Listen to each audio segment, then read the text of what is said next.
서울의 심장부. 신라호텔 다이너스티 홀은 오늘 대한민국 최상류층의 사교계를 위해 그 문을 활짝 열었다. 거대한 크리스탈 샹들리에에서는 수천 개의 빛 조각이 쏟아져 내려와 눈처럼 새하얀 백합과 장미로 장식된 버진 로드를 비추었다. 공기 중에는 값비싼 향수와 은은한 꽃향기, 그리고 나지막한 축하에 속삭임이 뒤섞여 떠다녔다. 모든 것이 완벽했다. 동화 속에서나 나올 법한 세기의 결혼식을 위한 완벽한 무대였다. 하지만 신부 대기실의 거울 앞에 서 있는 이예진의 마음은 이 화려함과는 거리가 멀었다.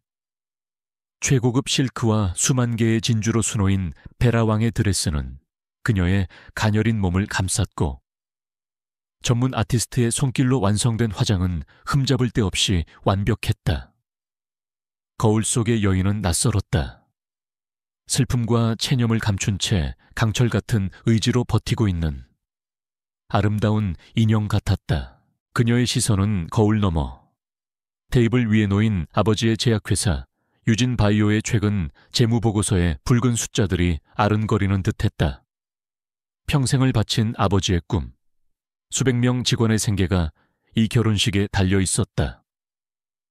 대한민국 건설업계의 거물, 태강그룹의 차남 강민혁과의 정략 결혼, 그것은 유진 바이오를 집어삼키려는 태강그룹의 탐욕스러운 계획의 일부였고, 예진은 가족을 위해 스스로 재물이 되기를 선택했다. 예진아, 문을 열고 들어온 아버지. 이 회장의 목소리는 평소의 위엄을 잃고 가늘게 떨리고 있었다. 몇 달 사이에 부쩍 늙어버린 아버지의 얼굴, 깊게 팬 주름과 흰머리가 예진의 심장을 찔렀다. 아바, 준비 다 되었구나. 아름답다. 내 딸. 이 회장은 애써 미소를 지었지만 그 눈에는 미안함과 고통이 가득했다. 예진은 아무 말 없이 고개를 끄덕였다. 지금 어떤 위로의 말도, 원망의 말도 의미가 없었다.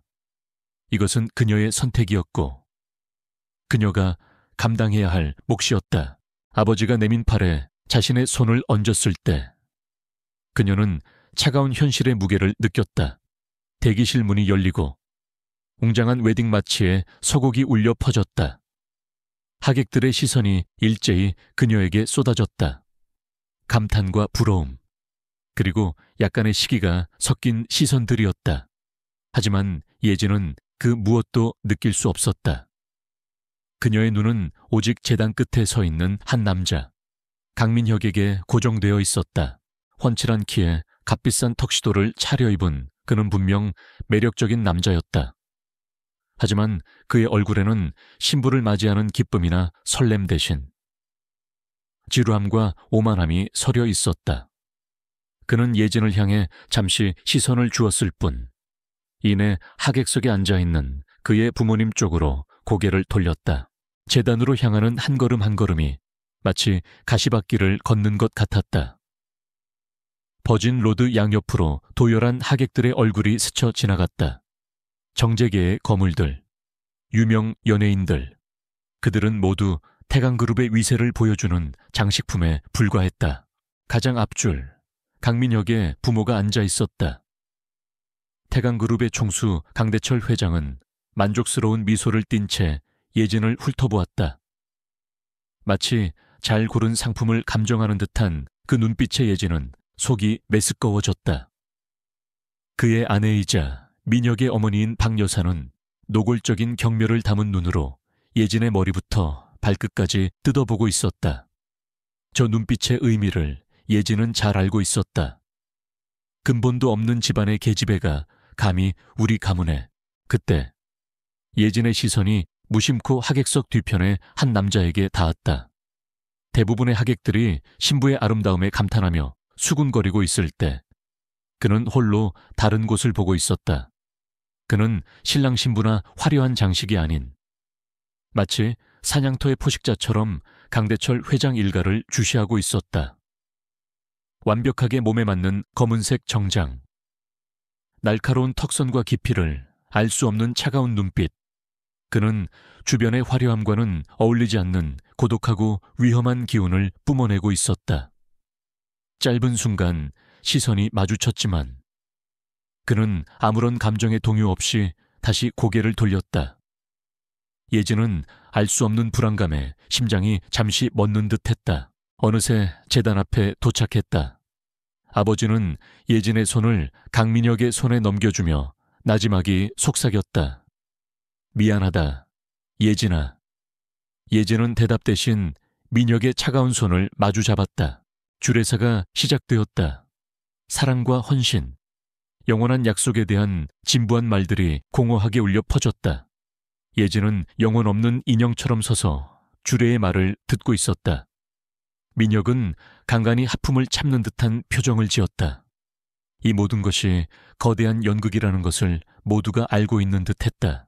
신랑 강민혁 군은 신부 이혜진 양을 아내로 맞아 기쁠 때나 슬플 때나 부유할 때나 가난할 때나 건강할 때나 아플 때나 사랑하고 존중하며 민혁이 건조한 목소리로 예 라고 대답했다. 신부 이혜진 양은 신랑 강민혁 군을 남편으로 맞아 예진은 입술을 깨물었다. 목소리가 나오지 않았다. 아버지를 위해, 회사를 위해 그녀는 주문을 외우듯 되뇌었다. 그리고 간신히 목소리를 쥐어짰다. 예, 반지 교환이 끝나고 주례가 두 사람의 성혼을 선언하려는 바로 그 순간이었다. 잠깐만요. 날카로운 외침이 장내의 모든 소음을 갈랐다. 하객들이 술렁이며 소리가 난 곳을 쳐다보았다. 그곳에는 박 여사가 벌떡 일어서 있었다. 그녀의 얼굴은 분노로 붉게 달아올라 있었다. 이 결혼, 이대로 진행할 수 없습니다. 강민혁이 당황하며 그녀를 말리려 했다. 어머니, 왜 이러세요? 하지만 박 여사는 아들의 팔을 뿌리치고 성큼성큼 제단으로 걸어 올라왔다. 그녀의 손에는 서류 뭉치 하나가 들려 있었다. 그녀는 예진의 앞에 서서 경멸적인 눈빛으로 그녀를 쏘아보았다. 네오 같은 꽃뱀에게 내 아들을 줄 수는 없지. 이 더러운 것들.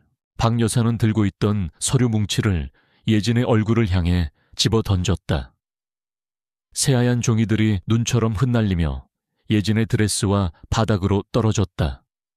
하객석은 충격으로 얼어붙었고 기자들의 카메라 플래시가 미친 듯이 터지기 시작했다. 이것 좀 보십시오.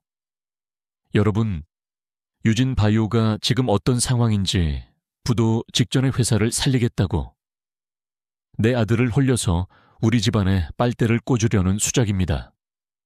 저 계집애의 아비는 사채까지 끌어다 썼더군요. 박 여사의 목소리는 히스테릭하게 홀 전체에 울려 퍼졌다. 이 회장이 창백해진 얼굴로 달려 나오려 했지만 태강그룹의 경호원들에게 가로막혔다. 모든 시선이 예진에게 쏠렸다.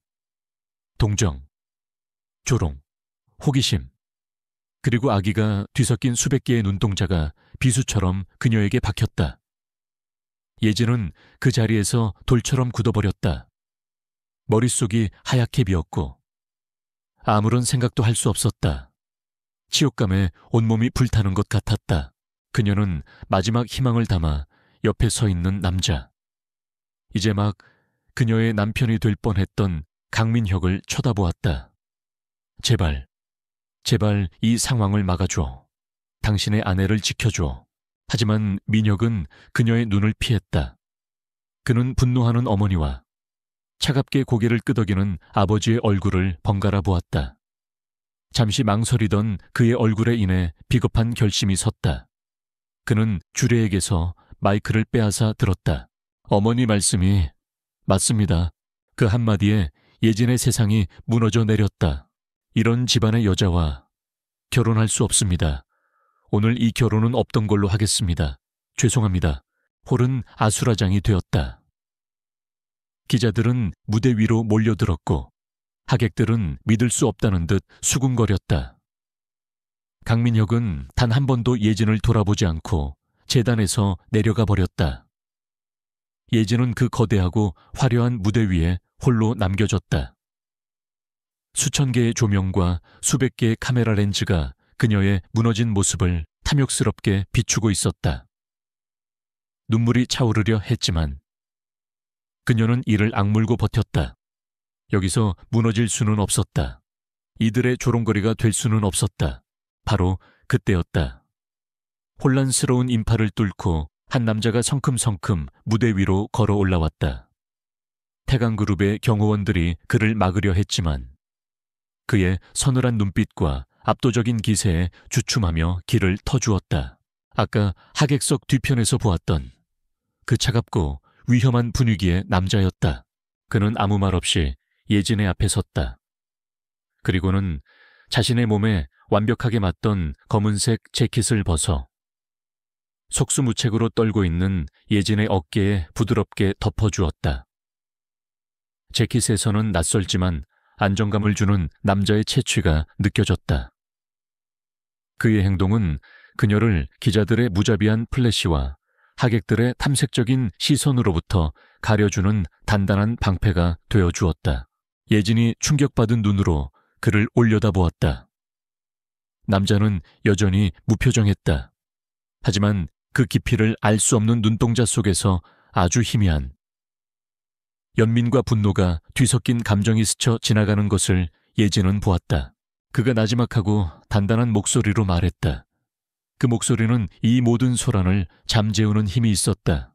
가시죠? 그는 예진의 손을 잡았다. 그의 손은 크고 따뜻했다. 예진은 자기도 모르게 그의 손을 마주 잡았다. 그는 다른 누구의 허락도 구하지 않고 마치 이곳의 왕인 것처럼 당당하게 예진을 이끌고 무대에서 내려왔다. 몰려드는 기자들과 어쩔 줄 몰라 하는 경호원들 사이로 그는 조금의 망설임도 없이 길을 만들어냈다. 아수라장이 된 결혼식장을 빠져나오며 예진은 마지막으로 뒤를 돌아보았다. 강대철 회장의 분노에 찬 얼굴과 박 여사의 경악하는 표정, 그리고 어딘가에 숨어버린 강민혁의 모습이 흐릿하게 보였다. 그리고 그녀는 다시 앞을 보았다. 자신의 손을 굳게 잡고 이 지옥에서 꺼내주고 있는 낯선 남자의 넓은 등, 그의 이름도 정체도 몰랐지만 이 순간 그는 그녀의 유일한 구원이었다. 신라호텔의 혼란을 뒤로하고 나온 바깥 공기는 놀라울 정도로 차갑고 상쾌했다. 권지우는 이혜진을 이끌고 인파의 눈을 피해 호텔 지하 주차장의 가장 깊숙한 곳으로 향했다. 요란한 사이렌 소리나 기자들의 고함 소리는 두꺼운 콘크리트 벽 너머에서 희미한 메아리로만 들려왔다.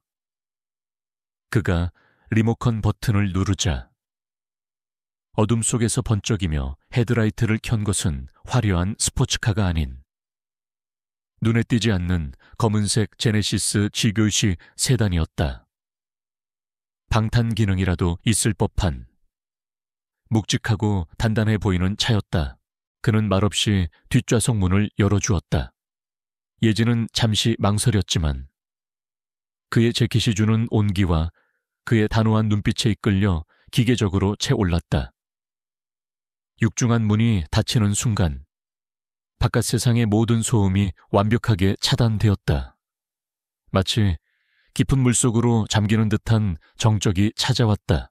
지훈이 운전석에 올라 시동을 걸었다. 차는 소리 없이 부드럽게 주차장을 빠져나갔다. 짙게 선팅된 차창 밖으로 서울의 밤 풍경이 빠르게 스쳐 지나갔다.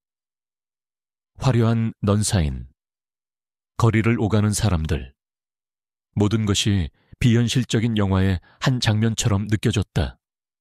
예진은 창밖을 응시했지만 아무것도 눈에 들어오지 않았다. 그녀의 머릿속에서는 어머니의 히스테릭한 고함, 아버지의 절망적인 얼굴, 그리고 이 결혼은 없던 걸로 하겠습니다 라고 말하던 강민혁의 차가운 목소리가 끊임없이 반복 재생되고 있었다. 웨딩드레스의 거추장스러운 실크 자락과 그녀의 어깨를 감싼 남자의 재킷이 이질적인 조합을 이루고 있었다. 아드레날린이 잦아들자 그 자리를 텅 빈 공허함과 살을 애는 듯한 치욕감이 채웠다. 그녀는 누구인가 왜 그녀를 돕는 것인가? 그는 그녀를 어디로 데려가고 있는가? 수많은 질문이 머릿속을 맴돌았지만 입을 열 기운조차 없었다. 운전하는 내내 지우는 한마디도 하지 않았다. 그는 오직 전방을 주시하며 능숙하게 차를 몰았다. 라디오도. 음악도 없었다. 그의 침묵은 무겁고 불편했지만 한편으로는 불필요한 동정이나 위로의 말을 건네지 않는 그의 배려가 오히려 다행이라고 예진은 생각했다. 지금 그녀에게 필요한 것은 어설픈 위로가 아니라 이 모든 것을 정리할 시간과 공간이었다. 차는 한남동의 유엔빌리지 안, 가장 깊숙하고 보안이 삼엄해 보이는 고급 레지던스 건물로 들어섰다. 외부인의 접근을 철저히 통제하는 이곳은 마치 도시 속의 요새와도 같았다. 차는 외부와 연결되지 않은 입주민 전용 지하 주차장으로 들어갔고 지정된 엘리베이터 앞에 멈춰 섰다. 내리시죠. 지훈이 먼저 차에서 내려 예진의 문을 열어주었다.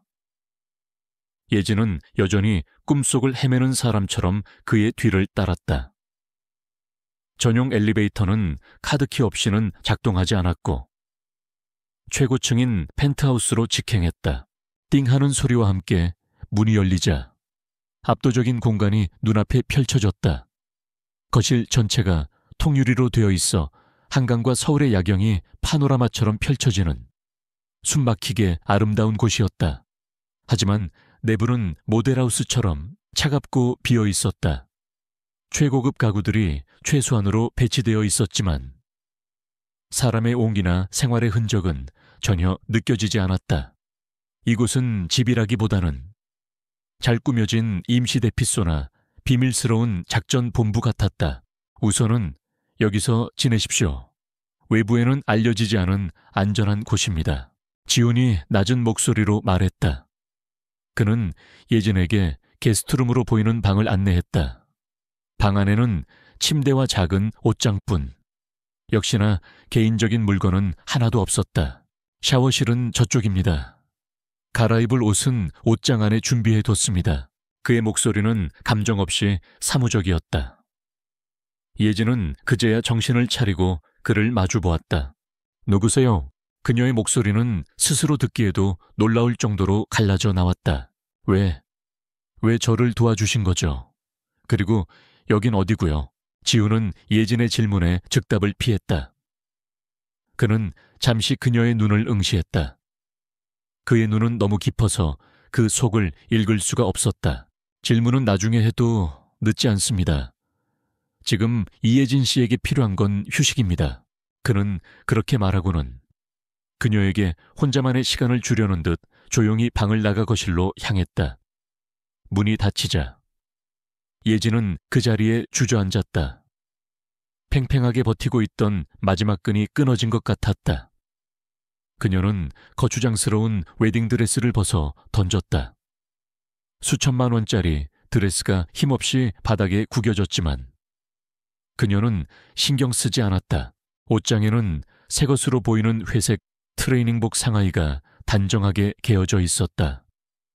마치 이 모든 상황을 예상이라도 한 것처럼 의구심이 들었지만 지금은 그것을 따질 힘도 없었다. 그녀는 샤워기에서 쏟아지는 뜨거운 물줄기 아래 한참을 서 있었다. 결혼식을 위해 했던 화장과 헤어스프레이가 물에 씻겨 내려가면서 마치 거짓된 껍데기가 벗겨지는 기분이었다. 편안한 옷으로 갈아입고 나오자 비로소 현실 감각이 돌아왔다. 그리고 그와 동시에 그녀의 손에 들려있던 작은 클러치백 안에서 미친 듯이 진동이 울리고 있었다. 아버지였다. 그리고 수십 통의 부재중 전화와 문자 메시지들. 그녀는 떨리는 손으로 아버지의 번호를 눌렀다. 예진아, 괜찮은 거냐? 너 지금 어디야? 수화기 너머로 들려오는 아버지의 목소리는 절망과 공포로 가득 차 있었다. 아빠, 전 괜찮아요. 지금 안전한 곳에 있어요. 무슨 일이에요? 태강 그룹 짓이야. 그놈들이 시작했어. 방금 주거래 은행에서 연락이 왔다. 우리 회사 대출금을 전액 회수하겠다고. 납품 업체들은 계약을 취소하겠다는 전화가 빗발치고 내일 아침 주식시장이 열리면 우린 끝장이야. 예진아, 아버지의 절규에 예진의 심장이 얼어붙었다. 등줄기를 타고 차가운 소름이 돋았다. 그 순간 모든 퍼즐 조각이 맞춰졌다. 결혼식장에서의 공개적인 모욕. 그것은 단순한 감정적인 분풀이나 변심이 아니었다. 그것은 철저하게 계산된 유진 바이오를 합법적으로 집어삼키기 위한 거대한 연극의 서막이었던 것이다.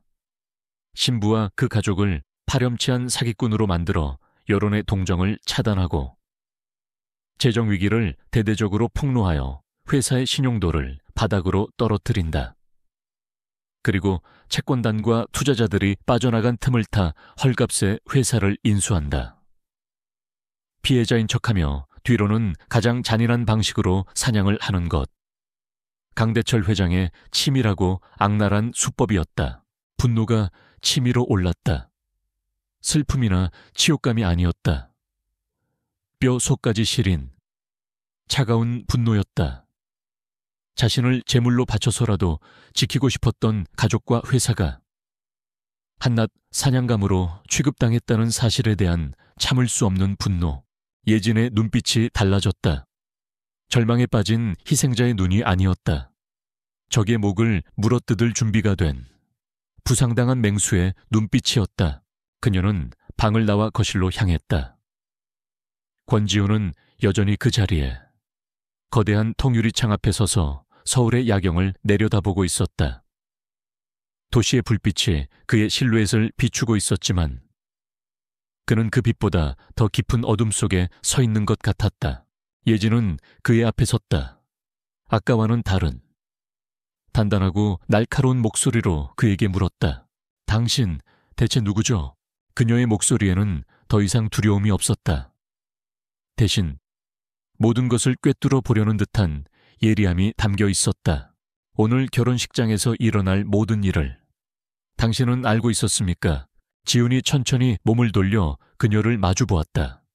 그의 얼굴에는 어떤 표정도 떠오르지 않았지만 예진은 직감할 수 있었다. 그가 이 모든 사건의 중심에 서 있는 아주 중요한 인물이라는 것을. 그의 침묵은 긍정처럼 느껴졌다. 당신, 대체 누구죠? 오늘 결혼식장에서 일어날 모든 일을 당신은 알고 있었습니까? 이예진의 날카로운 질문이 서울의 야경이 펼쳐진 펜트하우스의 정적을 갈랐다. 그녀의 눈빛은 더 이상 충격에 빠진 희생자의 것이 아니었다.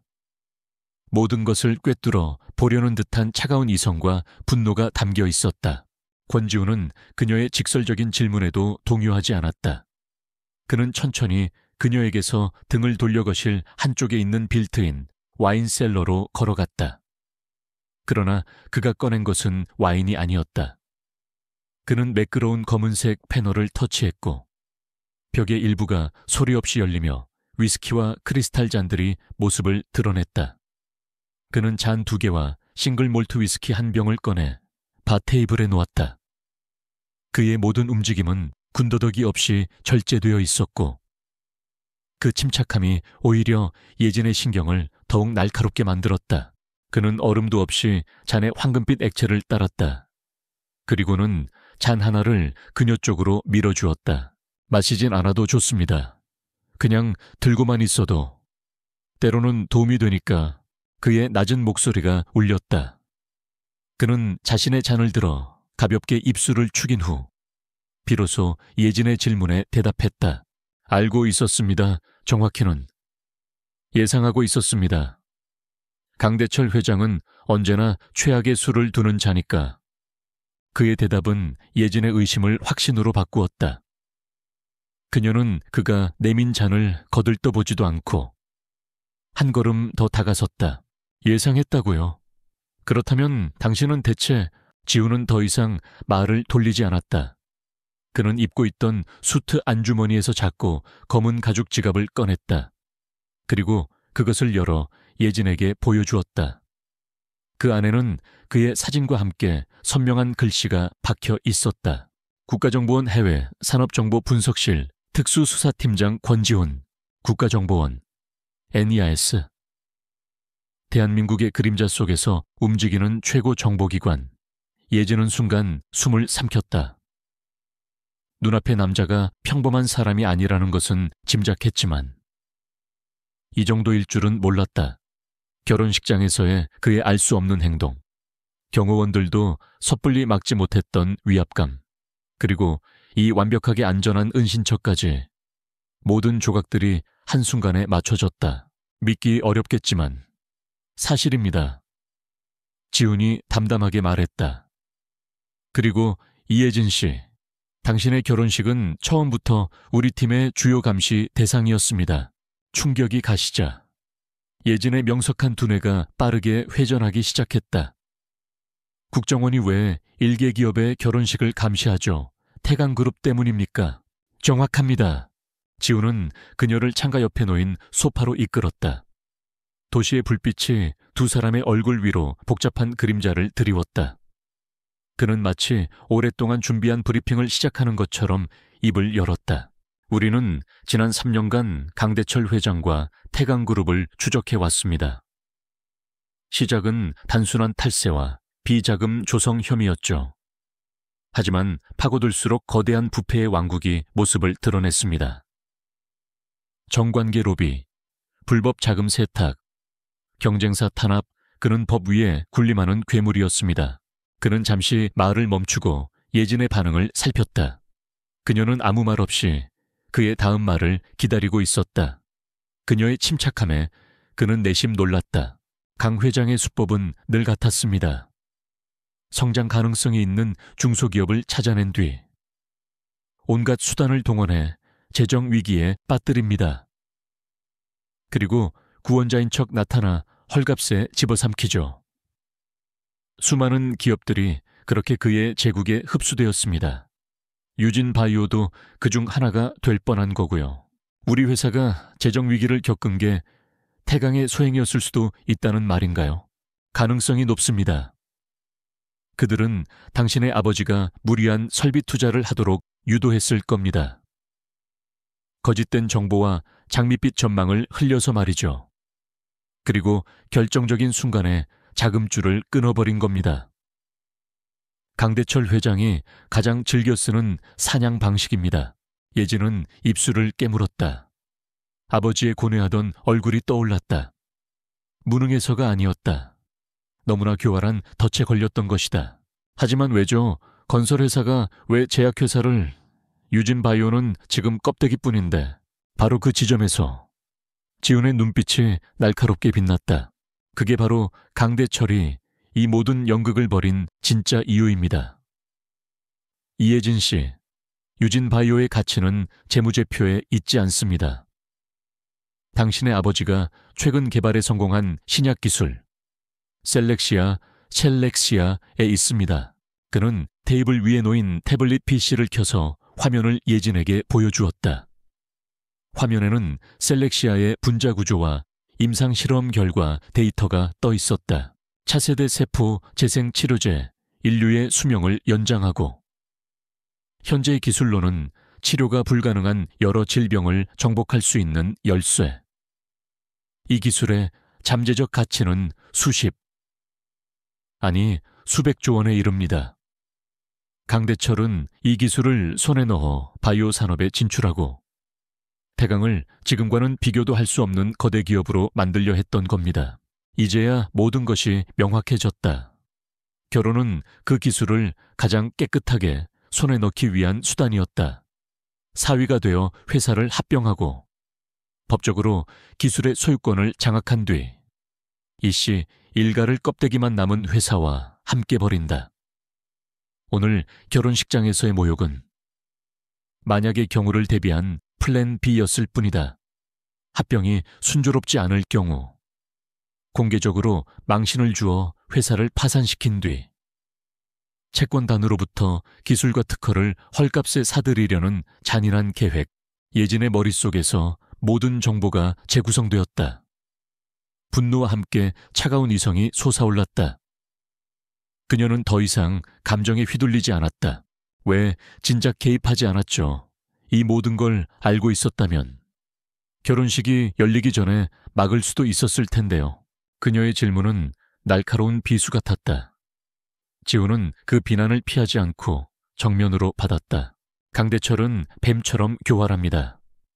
그의 주변에는 막강한 권력자들이 방패막이가 되어주고 있죠. 우리는 수많은 정황 증거를 가지고 있지만 그를 법정에 세울 결정적인 한방, 스모킹건이 부족했습니다. 그의 불법 행위를 직접 증명할 내부 장부나 핵심 증인이 필요했죠. 섣불리 움직였다가는 꼬리만 자르고 본체는 빠져나갈 겁니다. 우리는 그를 뿌리째 뽑아야 합니다. 그는 태블릿 화면을 넘겨 거미줄처럼 얽힌 강대철의 인맥도를 보여주었다. 정재계, 법조계 거물들의 이름이 빼곡했다. 예진은 그 거대한 악의 네트워크에 잠시 할 말을 잃었다. 그래서 제가 필요하신 거군요. 예진이 나지막이 말했다. 더 이상 질문이 아니었다. 확신이었다. 지우는 고개를 끄덕였다. 그는 위스키 잔을 내려놓고 진지한 눈으로 예진을 마주보았다. 이예진 씨에게는 두 가지 선택지가 있습니다. 그의 목소리는 낮고 진중했다. CEO 번째는 우리의 보호를 받으며 이 사건에서 완전히 벗어나는 겁니다. 유진 바이오는 아마 파산하겠지만 당신과 당신의 가족의 신변은 우리가 책임지겠습니다. 강대철에 대한 수사는 더디고 힘들게 우리끼리 계속 진행할 겁니다. 당신은 모든 것을 잊고 새로운 삶을 시작할 수 있습니다. 그는 잠시 말을 멈추었다. 그리고 두 번째 선택지를 제시했다. 두 번째는 우리의 파트너가 되는 겁니다. 바튜니어, 당신은 누구보다 유진 바이오를 잘 알고 있습니다. 회사의 재무구조, 기술의 핵심 내용, 그리고 이번 결혼 계약의 세부 사항까지. 강대철이 가장 탐내는 것을 손에 쥔 유일한 사람이죠. 당신의 지식과 정보가 우리가 그의 심장부에 꽂을 비수가 될 수 있습니다. 우리와 함께 싸우는 겁니다. 강대철을 무너뜨리고 당신의 명예와 회사를 되찾는 겁니다. 그것은 거부할 수 없는 제안인 동시에 위험한 독이 든 성배였다. 대한민국에서 가장 위험한 남자를 상대로 목숨을 건 싸움을 하라는 말이었다. 하지만 예진에게는 망설일 이유가 없었다. 그녀의 눈앞에는 아버지의 피눈물과 자신을 조롱하던 강씨 일가의 얼굴이 어른거렸다. 복수심이 아니었다. 이것은 정의의 문제였다. 예진은 소파에서 일어섰다. 그리고 통유리창 앞으로 걸어가 발 아래 펼쳐진 도시의 야경을 내려다보았다. 저 수많은 불빛 속 어딘가에서 아버지는 절망하고 있을 것이고 강대철은 승리의 축배를 들고 있을 것이다. 이 부조리한 현실을 그대로 받아들일 수는 없었다. 그녀는 천천히 몸을 돌려 자신을 기다리고 있는 권지훈을 보았다. 그녀의 눈은 더 이상 흔들리지 않았다. 차갑고 단단한 결의가 그 자리를 채우고 있었다. 제가 뭘 하면 되죠? 그녀의 목소리는 조용했지만 그 안에는 강철 같은 의지가 담겨 있었다. 그 순간 비련의 신부 이예진은 죽고 거대한 악에 맞서는 치밀한 전략가 이예진이 태어났다. 다음 날 아침 이예진은 낯선 침대에서 눈을 떴다. 통유리창 너머로 쏟아져 들어오는 서울의 아침 햇살이 눈부셨다. 잠시 동안 어젯밤의 모든 일이 끔찍한 악몽이었기를 바랐다. 하지만 몸에 걸쳐진 회색 트레이닝복과 눈앞에 펼쳐진 비현실적인 풍경은 그것이 냉혹한 현실임을 상기시켰다. 그녀는 더 이상 울지 않았다. 밤사이 슬픔과 절망은 차가운 분노와 뒤섞여 단단한 결정체가 되었다. 그녀의 머리는 놀라울 정도로 맑았고 심장은 복수를 향한 결의로 차갑게 뛰고 있었다. 희생자의 역할은 어젯밤으로 끝났다. 오늘부터 그녀는 복수의 여신, 아테나의 창과 방패를 든 전략가였다. 예진이 거실로 나가자 권지훈은 이미 그곳에 있었다. 어젯밤에 비어있던 공간은 하룻밤 사이에 첨단 장비들로 채워져 완벽한 작전 지휘 본부로 변해 있었다. 벽면에는 여러 개의 대형 모니터가 설치되어 실시간 뉴스 속보와 주가, 그래프, 그리고 복잡한 데이터들을 띄우고 있었다. 지훈은 커피 한 잔을 손에 든 채 그 앞을 서성이며 무언가 골똘히 생각하고 있었다. 그의 곁에는 밤새 자리를 지킨 듯한 젊은 요원 한 명이 빠르게 키보드를 두드리고 있었다. 일어나셨습니까? 예진을 발견한 지훈이 말했다. 그의 목소리는 여전히 사무적이었지만 그녀를 대하는 눈빛에는 어젯밤과는 다른 동료를 대하는 듯한 미묘한 신뢰가 담겨 있었다. 김 요원입니다. 우리 팀의 데이터 분석과 기술 지원을 담당하고 있습니다. 김 요원이라 불린 남자가 자리에서 일어나 가볍게 목례를 했다. 그는 날카로운 눈매와 다부진 체격을 가진 20대 후반으로 보이는 청년이었다. 그의 눈에는 민간인인 예진에 대한 약간의 경계심과 의구심이 스치고 있었다. 커피 하시겠습니까? 지훈이 물었다. 예진은 고개를 끄덕였다. 따뜻한 커피의 쓴맛이 그녀의 정신을 더욱 또렷하게 만들었다. 밤새 상황을 정리했습니다. 지훈이 중앙 모니터를 가리키며 브리핑을 시작했다. 예상대로 태강그룹은 언론을 완벽하게 장악했습니다. 모든 기사가 유진바이오의 도덕적 해이와 재정 파탄에 초점을 맞추고 있습니다. 주식시장이 열리자마자 유진바이오의 주가는 하한가를 기록했고 투매 물량이 쏟아지고 있습니다.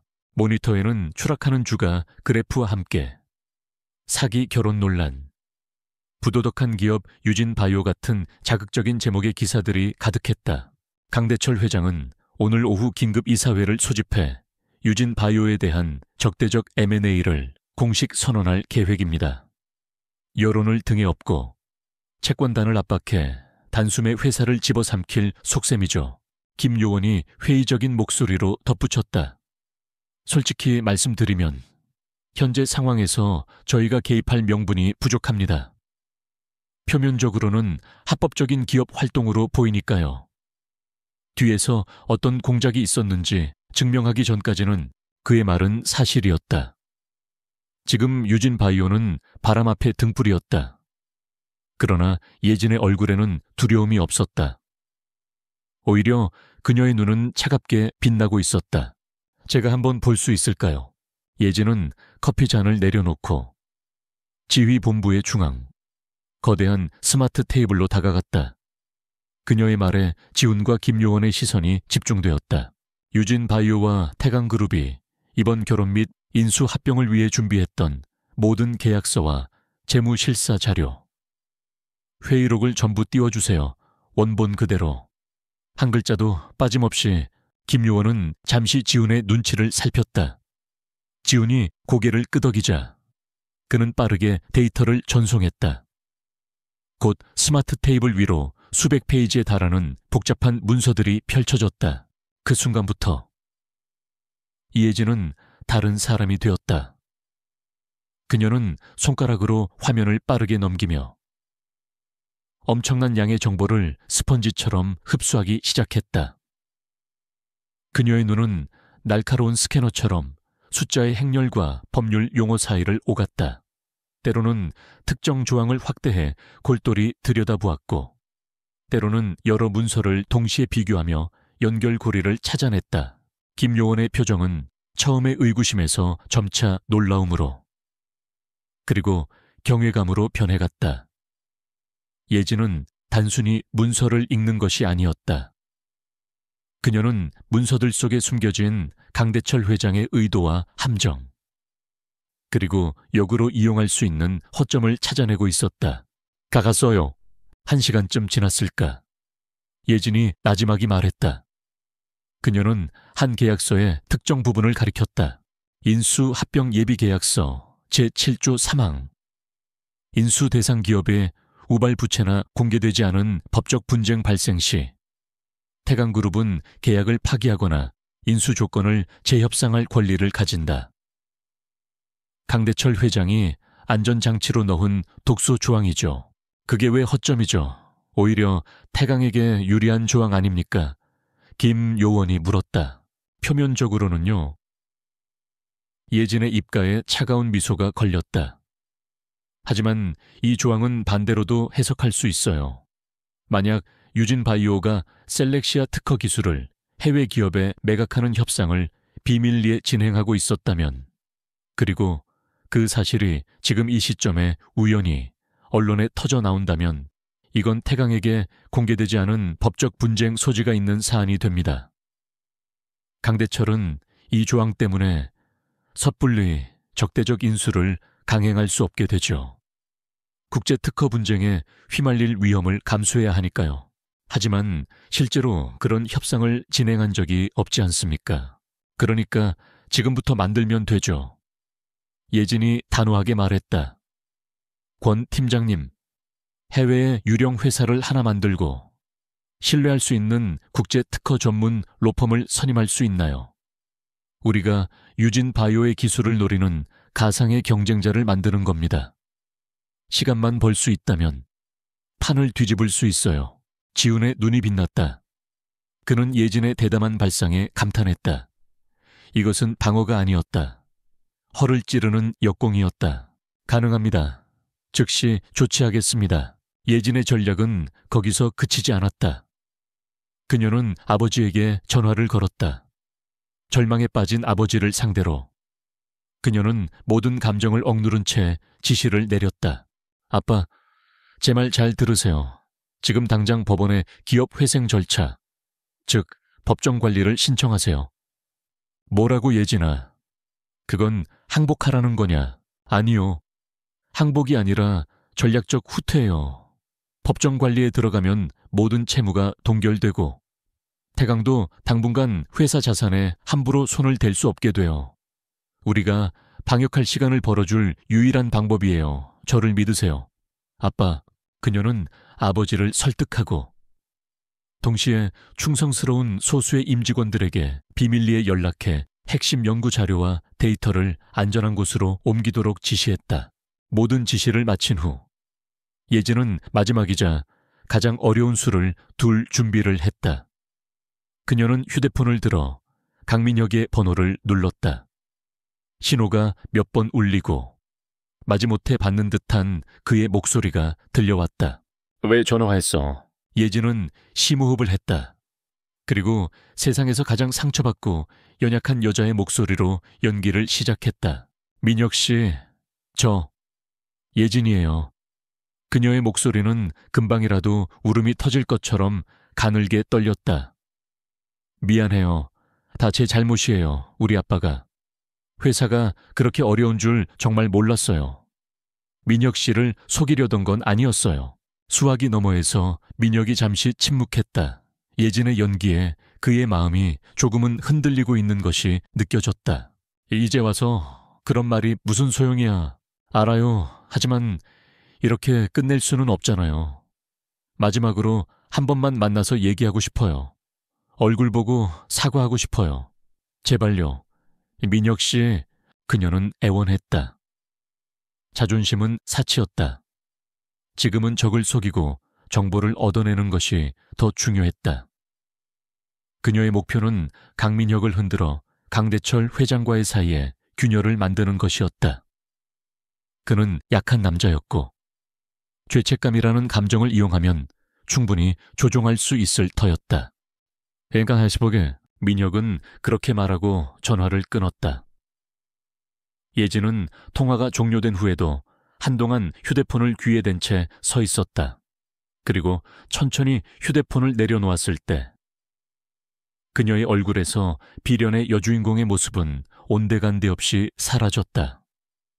그 자리에는 얼음장처럼 차갑고 냉철한 전략가의 얼굴만이 남아있었다. 그녀는 권지훈을 돌아보았다. 미끼를 물었습니다. 그녀의 나지막한 한마디에 거대한 제국을 무너뜨리기 위한 위험한 체스게임의 첫 번째 말이 움직이기 시작했다. 이혜진이 던진 수는 즉각적인 파문을 일으켰다. 유진바이오의 법정 관리 신청과 정체불명의 해외 펀드가 셀렉시아 기술에 대한 우선 매수 협상권을 주장하고 나섰다는 소식은 다음 날 아침 금융가를 발칵 뒤집어 놓았다. 강대철 회장의 계획은 완벽하게 궤도에서 이탈했다. 그는 썩은 사과를 줍듯 유진 바이오를 손에 넣을 생각이었지. 값비싼 국제 특허 분쟁과 지저분한 법정 다툼에 휘말릴 생각은 추호도 없었다. 태강그룹의 심장부. 강남 테헤란로의 마철루 꼭대기에 위치한 회장실은 냉전시대의 작전 벙커처럼 싸늘한 기운이 감돌았다. 강대철 회장은 거대한 마호가니 책상 뒤에 앉아 통유리창 너머 서울의 풍경을 내려다보고 있었다.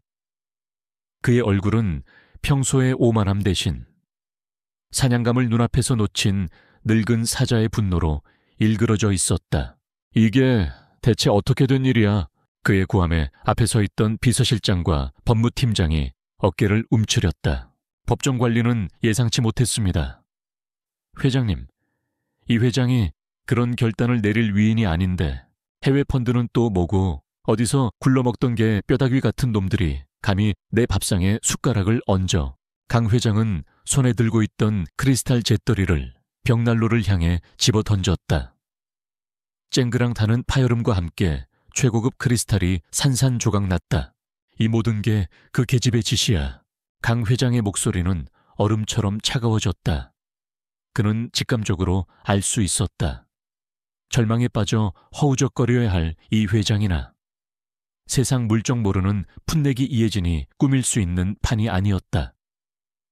결혼식장에서 비련의 여주인공처럼 떨고 있던 그 가녀린 모습 뒤에 날카로운 발톱을 숨기고 있었던 것이다. 제가 너무 얕봤습니다. 아버지, 죄송합니다. 소파에 앉아있던 강민혁이 기어들어가는 목소리로 말했다. 그는 어젯밤 예진과의 통화 이후 그녀에게 일말의 동정심을 가졌던 자신이 한심하게 느껴졌다. 닥쳐 강 회장이 아들을 쏘아보았다. 내 놈의 어설픈 감상주의 때문에 이를 그르칠 뻔했다. 그 계집애가 만나자고 하면 당장 달려나갈 셈이었나. 아니, 그건 두했고 이제부터 전쟁이다. 강대철 회장의 눈이 번뜩였다. 그는 자비로운 포식자가 아니었다. 사냥감이 반항할수록 더욱 잔인해지는 타입이었다. 그는 수화기를 들어 어딘가로 전화를 걸었다. 그의 목소리는 뱀처럼 교활하고 냉혹했다. 나 강대철이네. 부탁할 게 하나 있어. 유진바이오, 이 회장 말이야. 요즘 건강이 별로 안 좋다는 소문이 있던데 운동을 좀 격하게 시켜드릴 필요가 있겠어. 다시는 경영 같은 힘든 일은 생각도 못하게 말이야. 전화가 끊어지고 회장실에는 다시 섬뜩한 침묵이 흘렀다. 강민혁은 아버지의 잔인함에 소름이 돋았지만 아무 말도 할 수 없었다. 그날 오후부터 태강그룹의 전방위적인 방역이 시작되었다. 먼저 언론을 이용한 2차 공격이 개시되었다. 예진이 해외 펀드와 손을 잡았다는 사실을 교묘하게 왜곡하여 국부 유출 프레임을 씌웠다. 파렴치한 부녀, 회사를 살리기 위해 국익을 팔아넘기려 핵같은 악의적인 기사들이 포털 사이트를 도배했다. 여론은 순식간에 악화되었고 동정로는 자취를 감췄다. 동시에 금융권에 대한 압박이 들어갔다.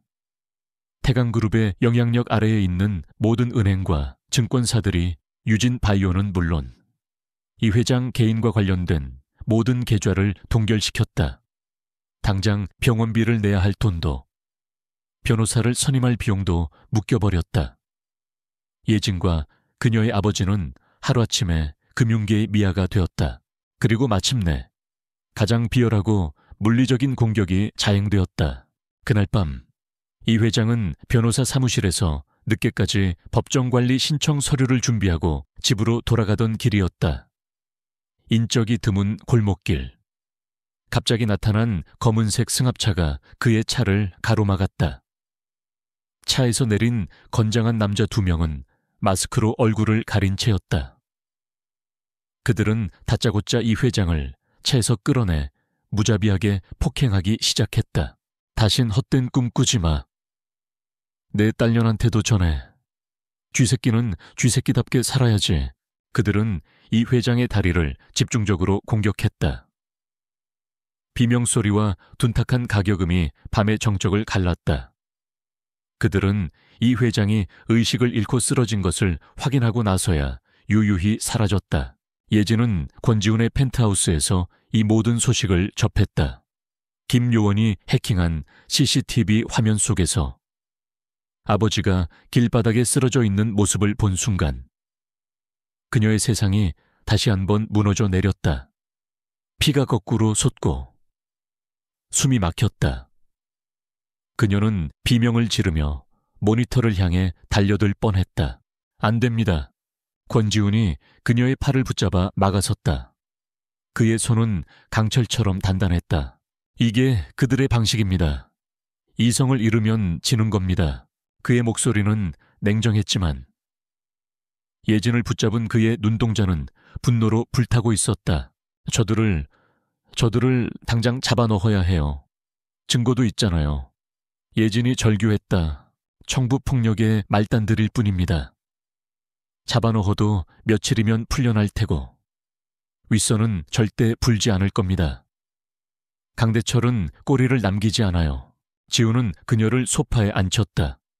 그는 뜨거운 차를 한 잔 가져다 주었지만 예진의 손은 너무 심하게 떨려 잔을 제대로 들 수조차 없었다. 아버지, 우리 아빠. 결국 그녀의 눈에서 참았던 눈물이 터져 나왔다. 강인한 전략가의 가면 뒤에 숨어있던 상처받은 딸의 모습이었다. 강대철 회장의 공격은 그녀의 전략이나 지식이 아닌 가장 연약한 심장을 겨눈 비수였다. 지우는 아무 말 없이 그녀의 곁을 지켰다. 어설픈 위로의 말 대신 그는 조용히 어깨를 감싸 안아주었다.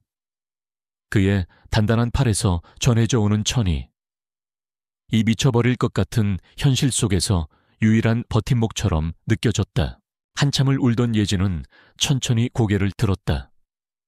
그녀의 눈은 퉁퉁 부어 있었지만 눈물에 젖은 그 눈동자 속에는 슬픔보다 더 뜨거운 불꽃이 타오르고 있었다. 증오, 그리고 복수심. 그가 전쟁을 원한다면 기꺼이 해줘야죠. 그녀의 목소리는 얼음 조각처럼 차갑고 날카로웠다. 이제 방어는 끝났어요. 방역할 시간이에요. 권 팀장님, 강대철 회장의 숨통을 끊어놓을 방법을 찾아야겠어요. 가장 고통스럽고 가장 치욕적인 방법으로. 그녀의 변화에 권지훈은 말없이 그녀를 바라보았다. 그는 보았다. 순수했던 영혼이 어떻게 강철로 변해가는지를, 그리고 그 강철이 얼마나 무서운 무기가 될 수 있는지를. 강대철 회장은 자신의 잔인함으로 스스로 감당할 수 없는 적을 만들어낸 것이었다. 이 회장에 대한 공격은 이혜진의 마지막 남은 감상주의를 불태워버린 불쏘시개였다. 병실에 누워 의식은 찾았지만 두 다리에 깁스를 하고 고통스러워하는 아버지를 마주한 순간 그녀는 더 이상 눈물을 흘리지 않았다. 그녀의 슬픔은 차가운 강철이 되어 심장에 박혔다. 이제 남은 것은 오직 냉정한 복수뿐이었다. 펜트하우스의 분위기는 그 어느 때보다 무겁고 비장했다. 예진의 눈은 퀭했지만 그 안에는 핏발선 결의가 이글거리고 있었다. 그녀는 더 이상 권지훈의 보호를 받는 대상이 아니었다. 작전의 중심에서 그와 함께 말을 움직이는 동등한 플레이어였다. 강대철 회장이 이번 주 금요일 평창동 자택에서 비공개 VVIP 파티를 엽니다. 김 요원이 새로운 정보를 브리핑했다. 모니터에는 위성으로 촬영한 거대한 저택의 사진이 떠 있었다. 숲으로 둘러싸인 철옹성 같은 곳이었다. 참석자 명단을 확보했습니다. 그를 비호하는 정재계, 법조계의 핵심 인물들이 모두 모이는 자리입니다. 아마도 유진바이오 인수 성공을 자축하고 논공행상을 벌릴 계획이겠죠. 권지훈이 말을 이었다. 단순한 파티가 아닙니다. 저곳은 그의 비밀 금고이자 모든 거래가 이루어지는 성격입니다. 특히 그의 개인 서재. 그곳에 결정적인 증거가 있을 겁니다. 그는 저택의 내부 설계도를 화면에 띄웠다. 2층 서쪽 날개에 위치한 서재가 붉은색으로 표시되었다. 내부 정보원에 따르면 강 회장은 외부 인터넷과 완전히 차단된 개인 노트북을 그곳에 보관한다고 합니다. 비자금 내역, 로비 장부, 불법적인 지시를 내린 기록까지 모든 것이 담겨있을 판도라의 상자죠. 예진의 눈이 빛났다. 그 노트북에 데이터만 확보할 수 있다면 게임은 끝납니다. 지훈이 그녀의 말을 받았다. 문제는 보안입니다. 저택은 국정원의 최첨단 보안 시스템보다 더하면 더했지. 덜하지 않습니다. 초대받지 않은 손님은 개미 한 마리 들어갈 수 없습니다. 그럼 초대장을 받으면 되겠네요. 예진이 단호하게 말했다. 지훈은 잠시 그녀를 바라보다가 마치 그 말을 기다렸다는 듯 입을 열었다.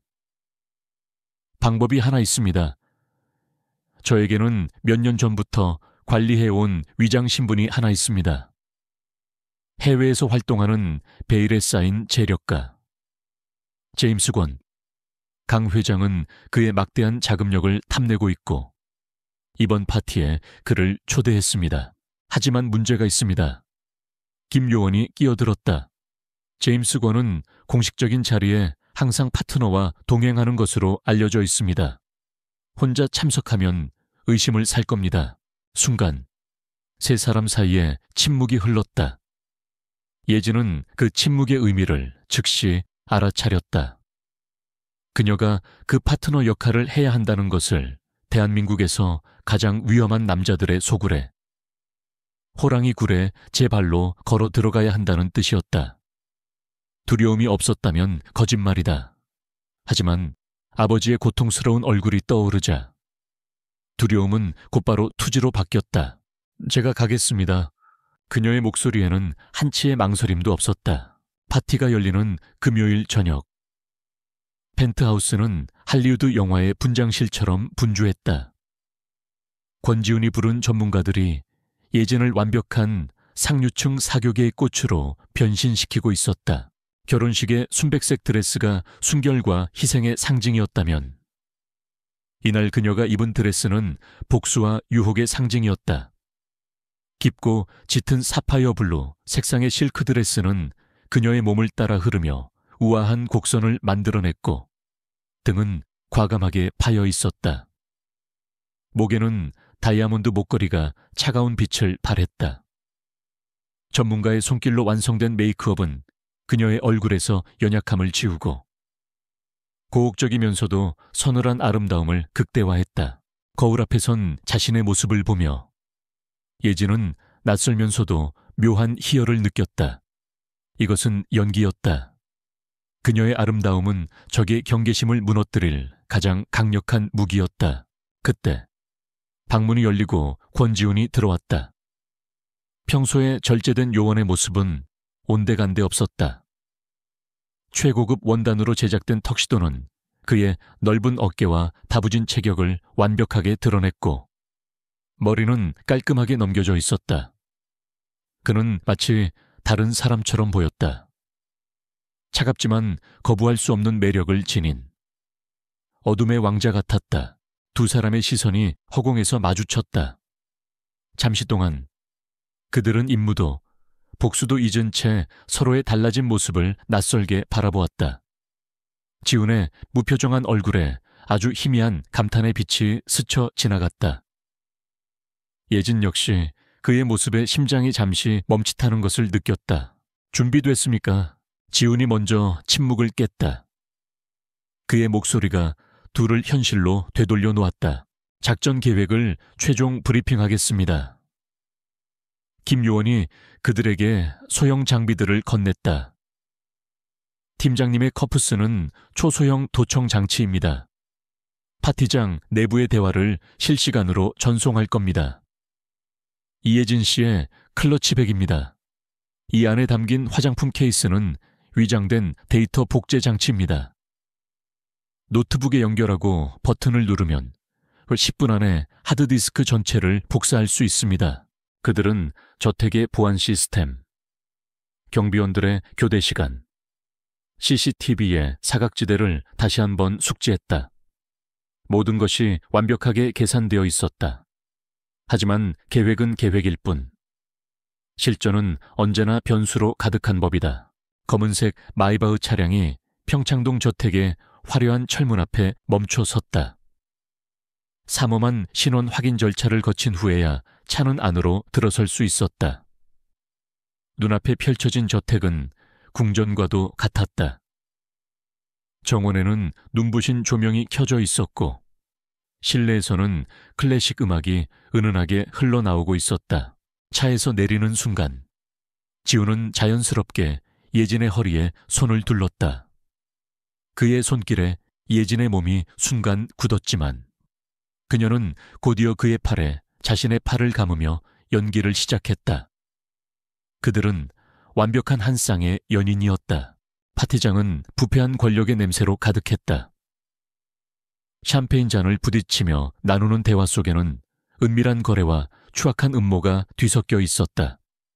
예진은 지훈의 리드에 따라 움직이면서도 날카로운 관찰력으로 모든 것을 스캔했다. 아버지의 회사에 부당한 압력을 가했던 금융감독원 고위 관료, 태강그룹의 유리한 법안을 통과시킨 국회의원, 그녀가 모니터 너머로만 보던 악의 축들이 눈앞에서 웃고 떠들고 있었다. 그때 파티장의 중앙에서 강대철 회장과 강민혁이 그들 쪽으로 다가왔다. 예진의 심장이 차갑게 가라앉았지만 그녀의 얼굴에는 매력적인 미소가 걸려 있었다. 귀한 걸음 해주셔서 감사합니다. 미스터 권. 강 회장은 탐욕스러운 미소를 지으며 지훈에게 악수를 청했다. 그리고 그의 시선은 예진에게로 향했다. 그는 경멸과 탐욕이 뒤섞인 눈으로 그녀를 위아래로 훑어보았다. 소문대로 대단한 미인이시군요. 파트너 되시는 분이십니까? 제 사업에 영감을 주는 뮤즈입니다. 지훈이 능숙하게 받아 넘겼다. 예진은 강 회장을 향해 고개를 숙이며 순종적이고 약간은 주눅이 든 듯한 표정을 연기했다. 강대철은 그녀를 완전히 무시했다. 그에게 그녀는 그저 돈 많은 남자의 옆자리를 장식하는 예쁜 인형에 불과했다. 그의 오만함이 바로 그들의 무기였다. 잠시 후 음악이 바뀌고 무도회가 시작되었다. 지훈은 예진에게 손을 내밀었다. Shall we dance? 그는 예진을 이끌고 댄스 플로어의 중앙으로 나아갔다. 왈츠의 선율에 맞춰 두 사람의 몸이 하나처럼 움직이기 시작했다. 지훈의 리드는 단호하고 부드러웠다. 그의 품에 안겨 스텝을 밟는 동안 예진은 그의 단단한 가슴에서 전해져 오는 심장 박동을 느꼈다. 이 위험한 무대 위에서 그의 품은 유일하게 안전한 요새처럼 느껴졌다. 사람들의 눈을 피해 그들은 춤을 추며 마지막 작전을 속삭였다. 서재는 2층 서쪽 복도 끝. 10분 뒤 경비원 교대 시간이야. 내가 5분 뒤에 동쪽 별관의 전력 차단기를 내려서 시선을 끌겠어. 알았어. 난 화장실 가는 척 빠져나갈게. 음악이 끝나고 박수 소리와 함께 두 사람은 자연스럽게 헤어졌다. 지훈은 잠시 중요한 통화를 하고 오겠다며 파티창을 나갔고 예진은 우아한 몸짓으로 2층으로 향하는 계단 쪽으로 움직였다. 예진은 심장이 터질 것처럼 뛰는 것을 느끼며 2층 복도를 걸었다. 계획대로 잠시 후 저택의 동쪽에서 작은 소란이 일었고 경비원들의 무전이 바쁘게 오갔다. 예진은 그 틈을 놓치지 않고 서재 앞에 도착했다. 문은 전자식 잠금 장치로 잠겨 있었다. 그녀는 클러치에서 립스틱처럼 생긴 소형 해킹 장치를 꺼내 잠금 장치에 꽂았다. 몇 초 후 딸깍하는 작은 소리와 함께 문이 열렸다. 서재 안은 어둡고 묵직한 가죽과 시가 냄새로 가득했다. 강대철의 탐욕이 고스란히 느껴지는 공간이었다. 그녀는 곧장 책상으로 다가가 노트북을 찾아냈다. 그리고 떨리는 손으로 클러치에서 화장품 케이스 모양의 복제 장치를 꺼내 노트북의 USB 포트에 연결했다. 장치의 작은 액정 화면에 파란색 진행 막대가 나타나기 시작했다. 1%, 2%. 시간은 지독하게 느리게 흘러갔다. 그녀의 온 신경은 문 밖의 소리에 집중되어 있었다. 78%, 85%, 93%. 바로 그때였다. 복도 저편에서 구두발 소리가 들려왔다. 소리는 점점 더 가까워지고 있었다. 예진의 심장이 쿵 하고 바닥으로 떨어졌다. 99%. 발소리가 서재 문 앞에서 멈췄다. 그리고 철컥하는 소리와 함께 문고리가 천천히 돌아가기 시작했다. 철컥. 문고리가 돌아가는 소리는 이예진의 심장에 박히는 총성과도 같았다. 온몸의 피가 차갑게 식는 느낌. 그녀의 손이 반사적으로 데이터 복제 장치를 노트북에서 뽑아냈다. 액정 화면의 진행 막대는 후 9%에서 멈춰 있었다. 1%가 부족했다.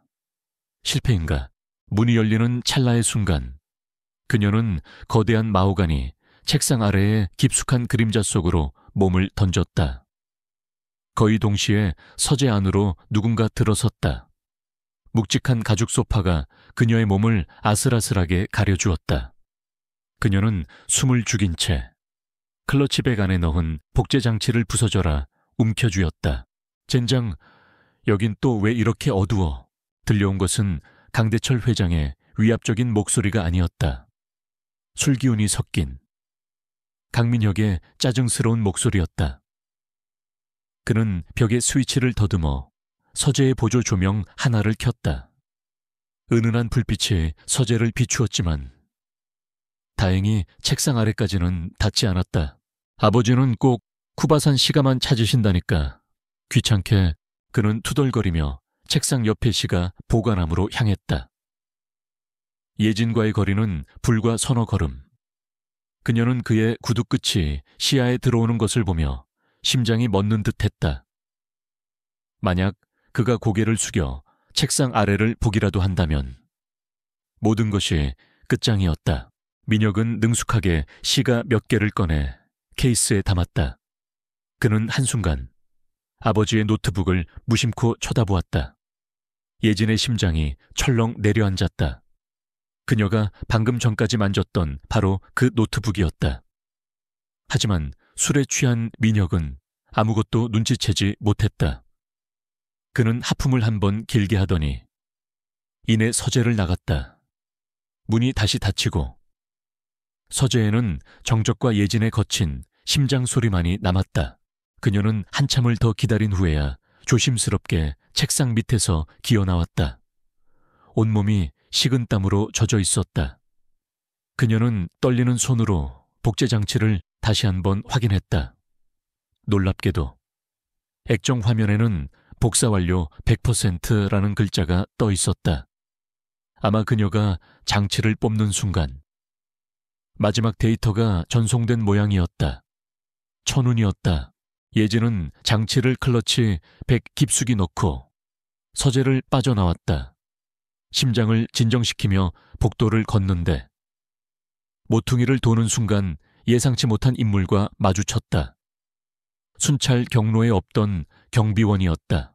사모님, 여긴 어떻게... 경비원은 의심스러운 눈초리로 그녀를 보았다. 2층은 파티 초대 손님들에게 허용된 공간이 아니었다. 예진의 머리가 빠르게 회전했다.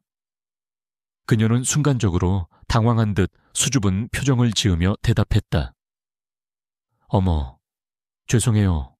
화장실을 찾다가 길을 잃었나 봐요. 이 댁이 너무 넓어서요. 그녀는 완벽한 사격에 여성의 연기를 펼쳤다. 하지만 경비원의 의심은 완전히 가시지 않은 듯했다. 그가 허리에 찬 무정이에 손을 가져가는 순간이었다. 자기야, 거기 있었네. 한참 찾았잖아. 계단 아래에서 권지훈의 목소리가 들려왔다. 그는 걱정스러운 파트너의 얼굴을 한 채 성큼성큼 계단을 올라왔다. 그의 등장은 너무나 자연스러워서 경비원의 경계심을 순식간에 무너뜨렸다. 미안해요. 제가 길치라서 이만 내려가 볼까요? 예진이 그의 팔에 팔짱을 끼며 애교스럽게 말했다. 그러게 내가 옆에 꼭 붙어 있으랬잖아. 지우는 그녀의 머리카락을 부드럽게 쓸어 넘기며 다정하게 속삭였다. 하지만 그의 눈은 예진에게 상황 파악했어. 서둘러라는 신호를 보내고 있었다.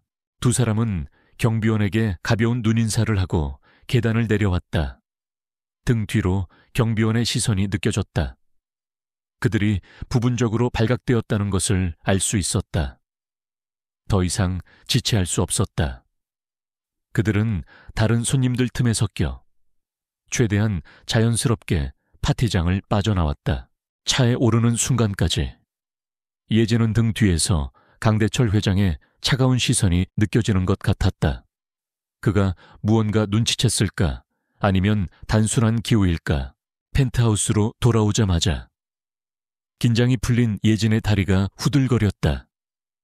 지훈이 넘어질 뻔한 그녀를 부축했다. 괜찮아.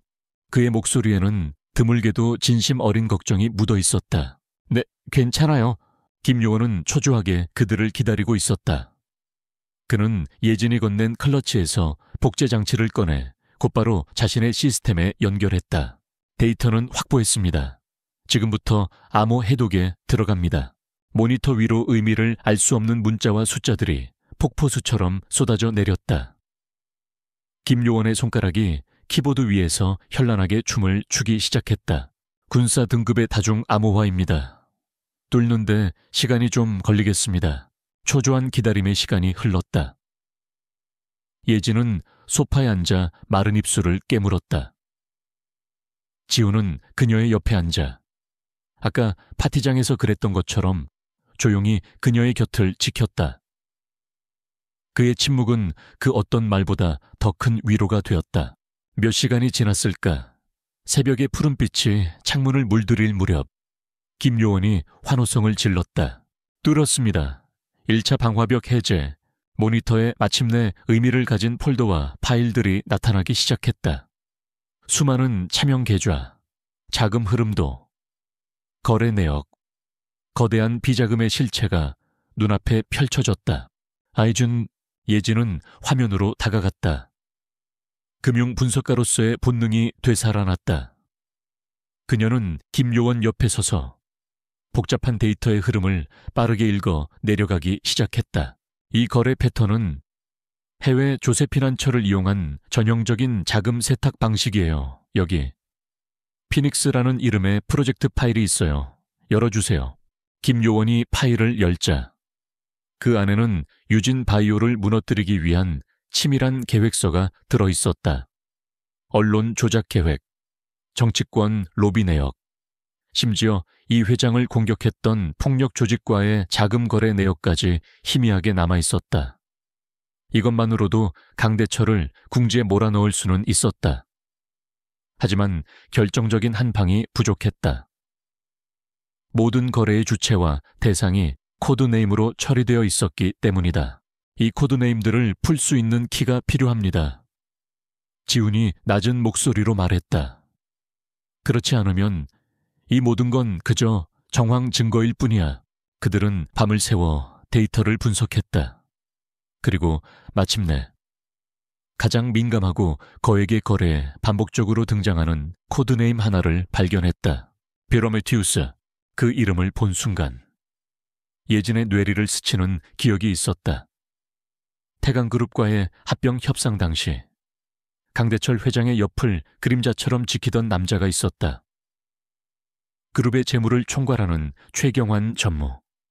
그는 한번 술자리에서 자신의 필생의 목표는 회장님을 위해 프로메테스가 되는 것이라고 말한 적이 있었다. 인간에게 불을 가져다 준 신처럼 회장님께 절대적인 불을 가져다 드리겠다는 의미라고. 최경환 전무예요. 예진이 확신에 찬 목소리로 말했다. 프로메테스는 최경환이에요. 그가 바로 이 모든 비밀 장부의 키를 쥔 사람이에요. 최경환, 강대철의 충직한 계이자. 그의 모든 더러운 돈을 관리하는 금고직이 노트북의 데이터가 설계도라면 그의 머릿속과 그가 숨겨놓았을 실제 장부가 바로 스모킹 건이었다. 그를 만나야 해요. 예진이 결심한 듯 말했다. 위험합니다. 지훈이 반대했다. 그는 강대철의 수족 중에서도 핵심입니다. 그를 건드리는 순간 강대철은 우리가 그의 턱 밑까지 접근했다는 사실을 알게 될 겁니다. 그래서 제가 가야 해요.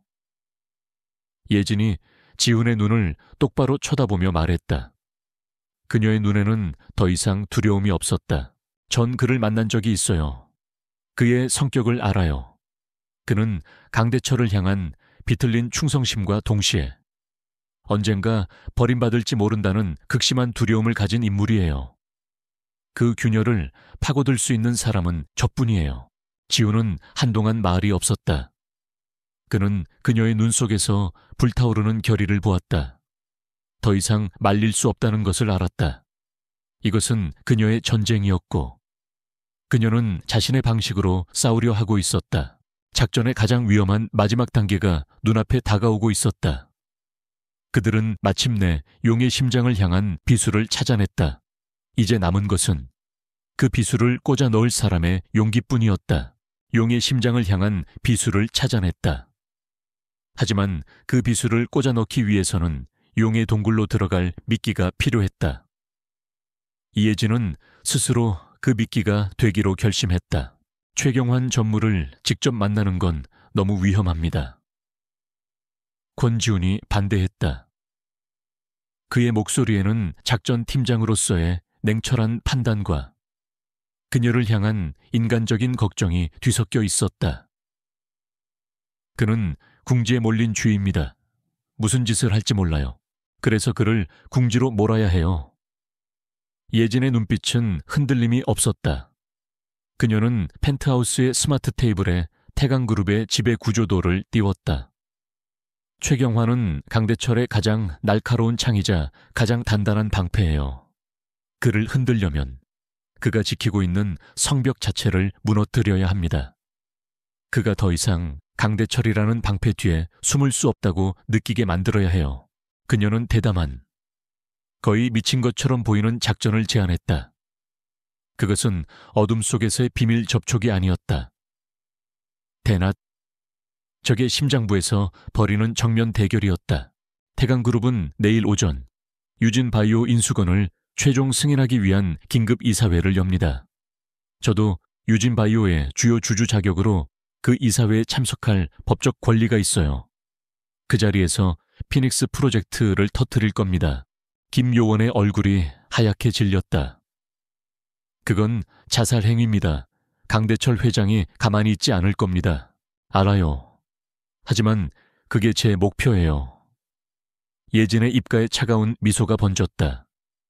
이사회라는 공개된 장소에서 모든 이사들이 보는 앞에서 강대철의 불법 행위를 폭로하는 겁니다. 그를 완벽한 악인으로 만들고 최경환을 그 공범으로 지목하는 거죠. 태강그룹이라는 배에 구멍을 내서 모두가 가라앉을 것이라는 공포를 심어주는 겁니다. 그러면 최경환은 스스로 살 길을 찾아 제게 연락해 올 수밖에 없어요. 제가 던지는 구명보트를 잡기 위해서요. 그녀의 계획은 위험했지만 동시에 치밀했다. 상대의 심리를 정확하게 꿰뚫고 있었다. 권지훈은 한참 동안 그녀를 말없이 바라보았다. 그녀는 더 이상 보호해야 할 피해자가 아니었다. 자신과 동등한, 아니 어쩌면 자신보다 더 대담한 승부사였다. 알겠습니다. 플랜 B를 준비하겠습니다. 지훈이 마침내 동의했다. 이혜진 씨가 이사회에 있는 동안 우리 팀은 외부에서 모든 통신을 감청하고 만일의 사태에 대비하겠습니다. 최경환 전무가 움직이면 즉시 안전한 장소에서 접촉할 수 있도록 준비해 놓죠. 작전은 결정되었다. 결전의 날 아침이 밝았다. 예진은 더 이상 파티의 여왕이나 비련의 신부가 아니었다. 그녀는 옷장에서 가장 날카롭고 단단해 보이는 짙은 네이비색의 파워수트를 골라 입었다. 머리는 한치의 흐트러짐도 없이 뒤로 묶었고 화장은 최소한으로 줄여 차가운 지성미를 강조했다. 그녀는 전장에 나서는 장수와도 같았다. 펜트하우스를 나서기 전 지훈이 그녀에게 다가왔다. 그는 그녀의 손에 만년필처럼 생긴 작은 물건을 쥐어주었다. 비상통신 장치이자 녹음기입니다. 무슨 일이 생기면 즉시 이 버튼을 누르십시오. 그는 행운을 빈다는 진부한 말 대신 그녀의 눈을 깊이 들여다보며 말했다. 우리가 뒤에 있습니다. 그 한마디가 천군만마보다 더 든든했다. 태강그룹 타워의 로비는 차가운 대리석과 유리, 그리고 긴장감으로 가득 차 있었다. 예진이 당당하게 안으로 들어서자 모든 직원들의 시선이 그녀에게 쏠렸다. 수군거림이 파도처럼 밀려왔다. 보안 요원들이 그녀의 앞을 가로막았다. 여긴 어떻게 오셨습니까? 예진은 가방에서 변호사가 준비한 서류를 꺼내 보였다. 유진 바이오의 주주 자격으로 긴급 이사회에 참석할 권리가 있습니다. 막으시면 법적 조치를 취하겠습니다. 그녀의 단호한 태도에 보안 요원들은 어쩔 줄 몰라 하며 길을 터주었다. 예진은 조금의 망설임도 없이 최고층 이사회가 열리는 회의실로 향했다. 육중한 문이 열리고 그녀가 회의실 안으로 들어서는 순간 모든 소음이 멎었다. 거대한 테이블을 둘러싸고 앉아있던 대한민국 재계의 거물들. 태강그룹의 이사들이 모두 경악에 찬 눈으로 그녀를 쳐다보았다. 테이블 상석. 강대철 회장의 얼굴이 분노로 시뻘겋게 달아올랐다. 그의 옆에 앉아있던 최경환 전무는 유령이라도 본 듯 사색이 되었다. 강민혁은 입을 벌린 채 굳어 있었다. 이게 무슨 짓인가? 이예진 양, 강 회장이 간신히 분노를 억누르며 위압적으로 물었다. 예진은 그를 무시한 채 회의실 앞쪽으로 걸어나갔다. 그녀는 테이블 끝에 있는 노트북에 작은 USB 메모리 스틱을 꽂았다. 그리고 회의실의 대형 스크린을 향해 몸을 돌렸다. 오늘 저는 태강그룹이 유진 바이오를 인수하는 과정의 진실에 대해 말씀드리고자 이 자리에 섰습니다. 여기 계신 이사님들께서도 아실 권리가 있다고 생각합니다. 그녀가 리모컨 버튼을 누르자 스크린에 거대한 글자가 나타났다. 프로젝트 피닉스, 유진 바이오 적대적 M&A 실행 계획. 최경환 전무가 저도 모르게 흡하고 숨을 삼키는 소리가 들렸다. 예진의 차분하고 논리적인 프레젠테이션이 시작되었다. 그녀는 노트북에서 빼낸 자료들을 하나씩 공개했다. 유진 바이오의 주가를 폭락시키기 위한 여론 조작 계획, 매수된 언론인들의 명단, 유진 바이오의 자금줄을 끊도록 금융권에 압력을 행사한 정황, 심지어 이 회장을 공격하도록 사주한 내용이 암시된 자금 집행 내역까지. 그녀는 모든 것을 공개하지는 않았다. 하지만 강대철의 인수가 정상적인 기업 활동이 아닌 치밀하게 계획된 범죄라는 것을 증명하기에는 충분하고도 남았다. 회의실은 벌집을 쑤신 듯 소란스러워졌다. 이사들은 충격과 분노에 휩싸였다. 그들 대부분은 이런 불법적인 방식까지 동원된 줄은 모르고 있었다. 이것은 경영이 아니라 조직폭력배나 하는 짓이었다. 태강그룹의 주가와 명성이 하루아침에 나락으로 떨어질 수도 있는 위험한 도박이었다. 거짓말 전부 날조된 자료야. 강대철 회장이 자리에서 벌떡 일어나 고함을 질렀다. 그의 얼굴은 이성적인 통제력을 완전히 상실한 채였다. 경비 저 미친 여자를 당장 여기서 끌어내. 하지만 예진은 눈 하나 깜짝하지 않았다.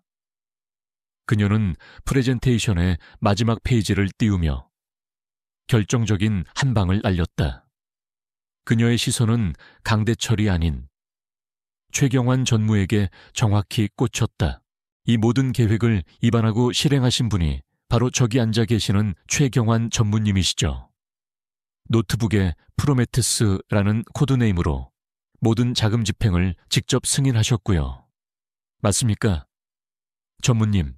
순간 회의실의 모든 시선이 최경환에게로 쏠렸다. 그는 사냥꾼의 덫에 걸린 짐승처럼 그 자리에서 얼어붙었다. 식은땀이 그의 이마를 타고 흘러내렸다. 그는 필사적으로 강대철 회장의 눈치를 살폈지만 강 회장 역시 그를 구해줄 수 있는 상황이 아니었다. 그의 침묵은 그 어떤 대답보다 더 확실한 자백이었다. 예진은 자신의 임무가 끝났음을 알았다. 그녀는 폭탄의 뇌관을 누르고 안전핀을 뽑았다. 이제 폭탄이 터지는 것은 시간 문제였다. 그녀는 USB를 뽑아들고 혼란에 빠진 회의실을 가로질러 문으로 향했다. 경비들이 달려왔지만 분노한 다른 이사들이 그들을 막아서며 강 회장에게 해명을 요구하고 있었다. 문을 나서기 전 예진은 마지막으로 강대철 회장을 돌아보았다. 그의 얼굴은 이제 분노를 넘어 무시했던 사냥감에게 목을 물린 포식자의 당혹감과 증오로 가득 차 있었다. 예진은 그를 향해 결혼식장에서는 결코 지을 수 없었던 차갑고 아름다운 미소를 지어 보였다. 승자의 미소였다. 그녀가 이사회장을 걸어 나오는 순간 주머니 속의 휴대폰이 짧게 진동했다. 발신자 표시 제안으로 도착한 문자 메시지. 한 통 만납시다. 최경환이었다. 미끼가 마침내 구명 보트를 물었다. 이제 마지막 장을 향한 문이 열리고 있었다. 이혜진이 보낸 문자는 단순한 도발이 아니었다. 그것은 강대철이라는 거대한 성벽에 생긴 첫 번째 균열이자 최경환이라는 이름의 쐐기였다. 최경환은 이사회장에서 나온 직후부터 패닉 상태에 빠졌다. 강대철 회장은 분노에 차 그를 거들떠보지도 않았고 다른 이사들은 그를 마치 전염병 환자처럼 피했다. 그는 자신이 곧 버려질 카드라는 것을 직감했다. 권지훈의 팀은 즉시 움직였다. 그들은 최경환의 문자의 답장을 보내 인적이 드문 한강변의 한적한 레스토랑의 개인 룸으로 만남의 장소를 정했다. 물론 그 레스토랑은 국정원의 위장시설 중 하나였고 모든 벽에는 눈에 보이지 않는 카메라와 마이크가 설치되어 있었다. 약속 시간에 나타난 최경환은 완전히 무너져 있었다. 며칠 사이에 10년은 늙어버린 듯한 얼굴이었다. 그는 예진을 보자마자 다짜고짜 무릎을 꿇으려 했다. 막아주십시오. 제발. 저는 그냥 시키는 대로 했을 뿐입니다. 일어나세요. 전무님. 예진의 목소리는 차가웠다. 동정은 없었다. 지금 전무님께 필요한 건 용서가 아니라 생존 계획입니다. 그녀는 최경환의 맞은편에 앉아 권지훈 팀이 준비한 서류를 내밀었다. 그것은 검찰과의 형량 거래, 즉 플리바겐 필리아 바겐 제인서였다. 강대철 회장은 당신을 버릴 겁니다. 모든 죄를 당신에게 뒤집어 씌우고 당신을 감옥에서 썩게 만들겠죠. 하지만 기회가 있습니다. 예진은 최경환의 흔들리는 눈을 똑바로 응시했다. 당신이 가진 모든 것. 강대철 회장의 불법 행위를 증명할 진짜 장부를 넘기십시오. 그리고 검찰의 모든 것을 증언하십시오. 그러면 우리는 당신의 형량을 대폭 줄여주고 당신과 당신 가족의 안전을 보장하겠습니다. 증인 보호 프로그램에 따라서요. 최경환의 얼굴에 갈등이 스쳐 지나갔다.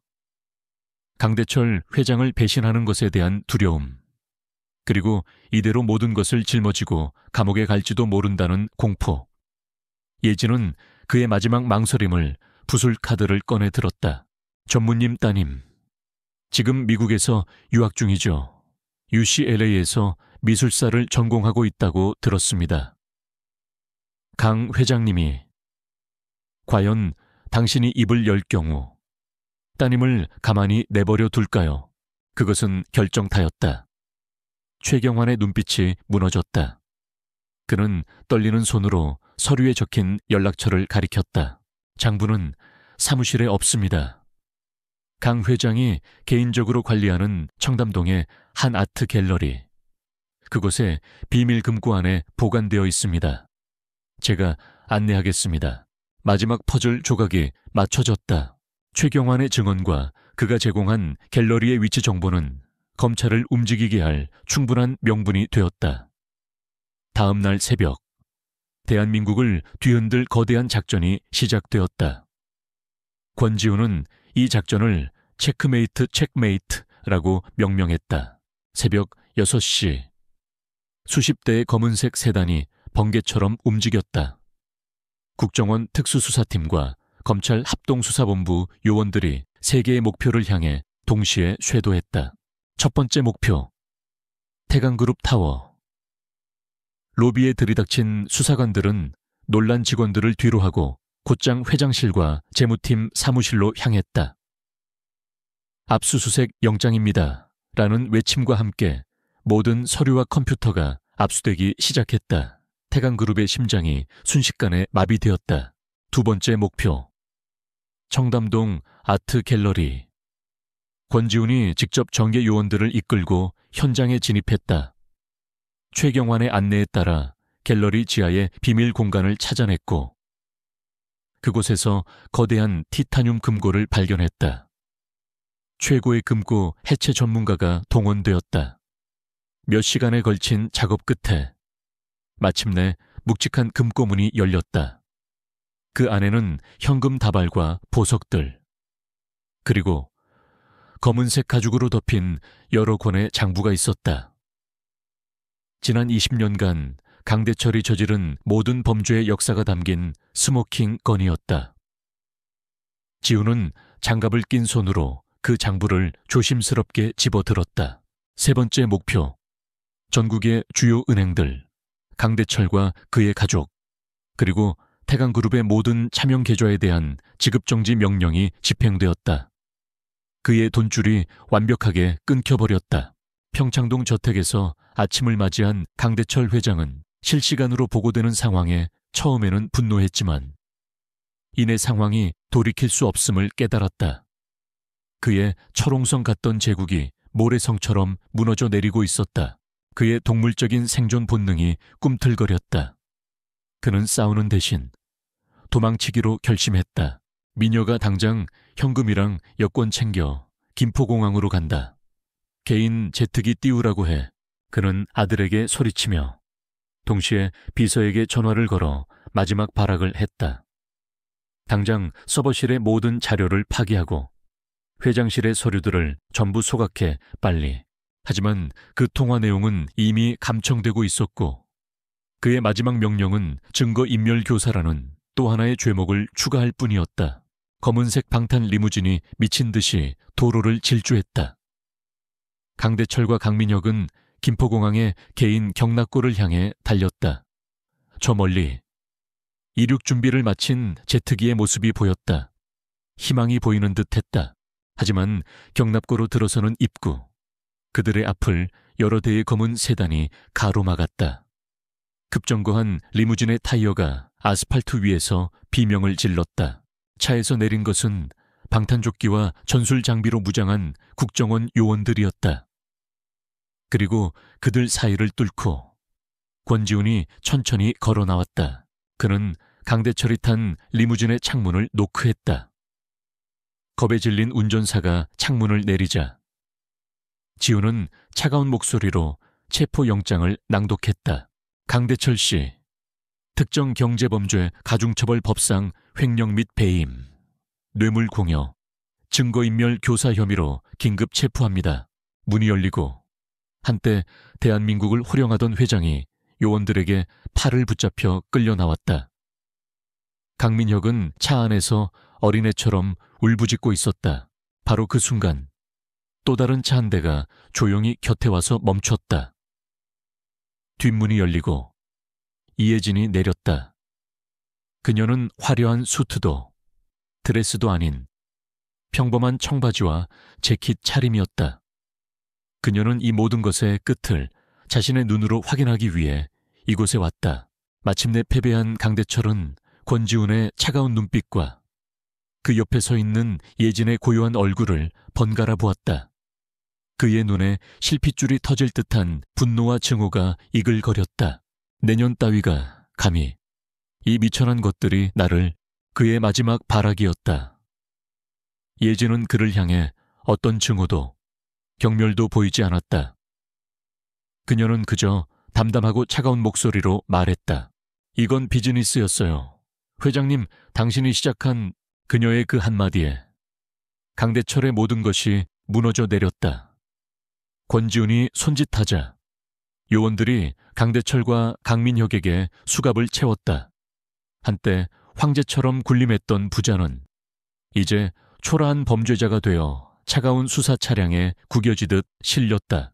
수사 차량들이 새벽의 여명을 가르며 사이렌을 울리며 사라졌다.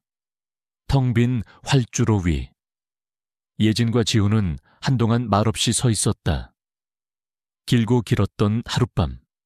아니, 지난 몇 주간의 전쟁이 끝나는 순간이었다. 지친 승리의 고요함이 새벽 공기 속에 내려앉았다. 강대철 제국의 붕괴는 한 시대의 종말을 알리는 신호탄과도 같았다. 그로부터 몇 달 후, 대한민국은 연일 터져나오는 태강 게이트의 후폭풍에 휩싸였다. 권지훈과 그의 팀이 확보한 비밀 장부는 대한민국의 부패한 권력 지도를 통째로 바꿔놓았다. 강대철 회장은 1심 재판에서 징역 30년이라는 중형을 선고받았고 그의 곁을 지키던 부패한 정치인, 관료, 법조인들이 줄줄이 법의 심판을 받았다. 강민혁은 아버지의 범죄에 일부 가담한 혐의로 집행유예를 선고받았지만 사회적으로 완전히 매장당했다. 한때 세상을 호령하던 태강그룹은 전문 경영인 체제로 전환된 후 여러 개로 쪼개져 역사 속으로 사라졌다. 정의는 더디지만 반드시 온다는 것을 증명한 사건이었다. 그리고 그 격동의 중심에는 이제 새로운 시대를 여는 한 사람이 있었다. 이혜진은 유진바이오의 새로운 대표이사 CEO가 되어 있었다. 법정 관리라는 위기 속에서 채권단과 주주들은 회사를 구해낸 그녀의 탁월한 전략과 리더십의 만장일치로 지지를 보냈다. 그녀는 더 이상 누군가의 딸이나 버림받은 신부가 아니었다. 자신의 힘으로 우뚝 선 존경받는 기업인이었다. 그녀가 이끄는 유진바이오는 기적처럼 되살아나고 있었다. 셀렉시아 기술은 세계적인 제약사들과의 대규모 기술 수출 계약을 성공시키며 회사의 미래를 밝혔고 그녀의 투명하고 혁신적인 경영 방식은 시장의 신뢰를 빠르게 회복시켰다. 절망뿐이던 회사에는 활기와 희망이 넘쳐 흘렀다. 아바, 주세요 떼어 드세요. 주말 오후 예진은 재활병원에서 아버지와 함께 시간을 보내고 있었다. 이 회장은 휠체어에 앉아 있었지만 그의 얼굴은 예전의 총기와 평온함을 되찾아 있었다. 그는 자랑스러운 눈빛으로 딸을 바라보았다. 됐다. 내 얼굴 보는 게 나겐 가장 큰 약이야. 그는 예진의 손을 잡으며 말했다. 미안했다. 예진아, 아비의 욕심이 너를 너무 힘든 길로 가게 했구나. 아니에요. 아빠. 예진은 부드럽게 미소 지었다. 그 길이 있었기에 지금의 제가 있는걸요. 이제 걱정 마시고 건강만 챙기세요. 회사는 제가 지킬게요. 아버지의 눈에 맺힌 이슬은 더 이상 절망의 눈물이 아니었다. 미안함과 고마움, 그리고 딸에 대한 무한한 자부심이 담긴 눈물이었다. 어느덧 가을이 깊어진 저녁. 예진은 자신의 대표이사 집무실에서 노을 지는 서울의 풍경을 내려다보고 있었다. 권지훈의 펜트하우스에서 내려다보던 풍경과는 사뭇 다른 느낌이었다. 그때의 풍경이 절망 속의 임시 피난처였다면 지금의 풍경은 그녀가 자신의 힘으로 쟁취한 왕국이었다. 덕덕 노크 소리와 함께 비서가 들어왔다. 대표님, 손님이 오셨습니다. 문이 열리고 익숙한 실루엣이 들어섰다. 더 이상 몸에 딱 붙는 검은 수트 차림이 아니었다. 편안한 니트에 면바지를 입은 권지훈이었다. 그는 임무 중인 요원의 날카로움 대신 한결 부드럽고 편안해 보이는 얼굴을 하고 있었다. 오랜만이네요. 권 팀장님. 아니, 이제 뭐라고 불러야 하죠? 예진이 미소와 함께 그를 맞았다. 그냥 권지훈이라고 부르십시오. 그가 마주 웃으며 말했다. 태강그룹 사건을 마지막으로 저는 국정원을 나왔습니다. 네, 예진은 조금 놀랐다. 너무 오래 그림자 속에서 살았습니다. 이제는 빛이 있는 곳에서 좀 살아보고 싶어서요. 대학에서 강의를 하거나 작은 보안 컨설팅 회사를 차릴까 생각 중입니다. 두 사람 사이에는 잠시 편안한 침묵이 흘렀다. 그들은 함께 창가에 서서 도시가 하나둘 불을 밝히는 모습을 바라보았다. 수많은 일들이 있었지만 굳이 말로 하지 않아도 서로의 마음을 알 수 있었다. 어둠 속에서 함께 춤을 추고 생사를 넘나들며 쌓아 올린 신뢰와 유대감은 그 어떤 감정보다 깊고 단단했다. 고마웠습니다. 예진이 먼저 입을 열었다. 권지훈 씨가 없었다면 지금의 저도 없었을 거예요. 아닙니다. 지훈이 고개를 저었다. 모든 것은 이혜진 대표님이 스스로 해낸 겁니다. 저는 그저 날개가 부러진 매가 다시 날아오를 때까지 바람을 막아주는 역할만 했을 뿐입니다. 그의 시선이 그녀에게로 향했다. 그 깊이를 알 수 없던 눈동자는 이제 따뜻하고 진솔한 감정이 담겨 있었다. 오늘 저녁 같이 하시겠습니까? 그의 질문은 너무나 평범했지만 그 안에는 수많은 의미가 담겨 있었다. 더 이상 작전을 위한 위장도, 임무를 위한 만남도 아니었다. 한 남자와 한 여자로서의 진짜 첫 시작을 의미하는 질문이었다. 예진은 그를 바라보았다. 그리고 환하게 웃었다. 계산도, 경계도 없는 마음 깊은 곳에서 우러나오는 진짜 미소였다. 그녀가 잃어버렸던 혹은 가져본 적도 없었던 평온한 미소였다. 네, 좋아요. 그로부터 1년 후 가을 단풍이 절정인 어느 날 두 사람이 한강변의 공원을 나란히 걷고 있었다. 예진은 더 이상 날카로운 수트 차림이 아니었고 지훈 역시 어둠의 요원이 아니었다. 그들은 평범한 연인들처럼 편안한 옷차림으로 서로의 손을 잡고 따스한 햇살 속을 거닐고 있었다. 그들은 지난 일에 대해 많은 이야기를 나누지 않았다. 그럴 필요가 없었다. 상처와 아픔을 딛고 다시 선 두 사람에게는 과거를 돌아보는 것보다 함께 만들어갈 미래가 더 중요했다. 예진은 잠시 걸음을 멈추고 반짝이는 강물 너머의 도시를 바라보았다. 그리고 자신의 옆에 서 있는 남자를 올려다보았다. 모든 것을 잃었던 그날, 산산조각 났던 맹세의 자리에서 만난 기적 같은 인연, 그녀의 인생을 송두리째 무너뜨렸던 최악의 결혼식은 역설적이게도 그녀에게 최고의 남자를 데려다 주었다. 부서진 맹세의 파편들 속에서 그녀는 비로소 더 단단하고 진실한 행복을 찾아낸 것이었다. 새로운 여명이 밝아오고 있었다. 그녀의 회사뿐만 아니라 그녀의 인생에도, 그리고 그 찬란한 아침을 그녀는 이제 더 이상 혼자 맞이하지 않을 것이다.